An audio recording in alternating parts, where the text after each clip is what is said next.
Sorry. I don't talk about it.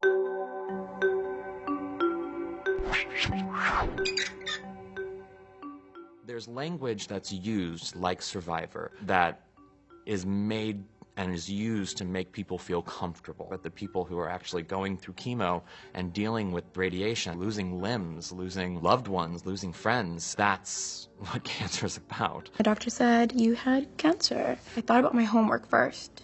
Oh, I'm gonna die, and I'm not gonna finish my homework. I noticed a little lump growing out of my chest, and after I got the results from my biopsy, it was confirmed that I had Hodgkin's lymphoma.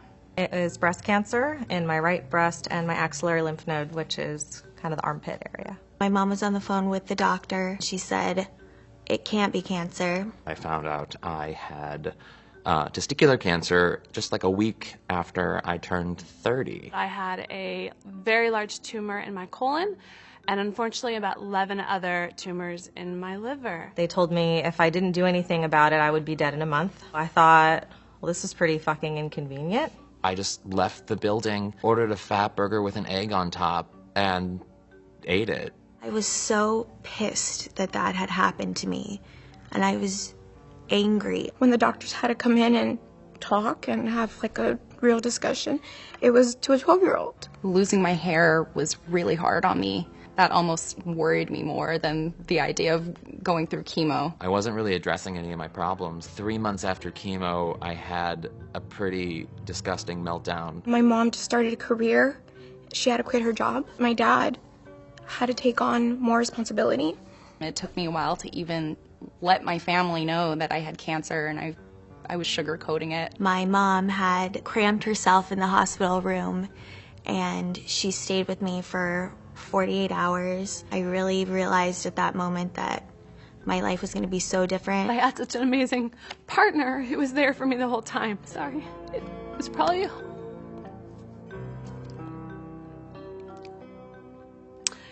probably harder for him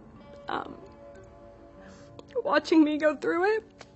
They think and they know that you're going through something so challenging, they keep their problems at bay.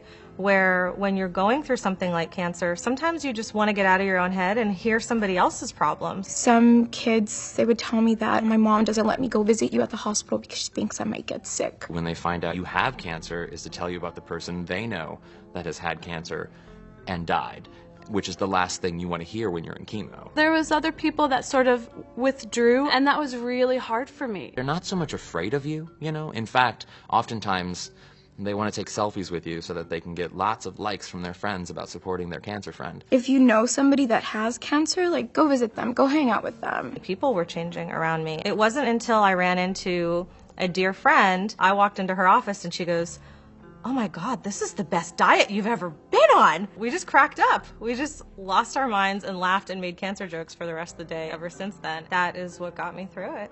I would say the mindset you're in is the biggest weapon you have when you're fighting cancer. Even if it were the tiniest things, like I didn't vomit this morning, or I was able to go outside today and go on an errand. I would tell anyone that's going through any sort of surgery or chemo or radiation, you gotta find the things you love and hold onto those for the days you're going through your interventions or your procedures. I read a lot of Joan Didion. She's always good for a downer. It's okay to be sad. Try to laugh, try to find things that bring you joy and bliss and make you smile. We're all survivors. Everybody who walks a day on this planet is a survivor. When everything is taken from you, you really do start to appreciate the tiniest things. Live that moment. Like, if you're able to, like, wake up a little bit or walk a little bit, like, go walk.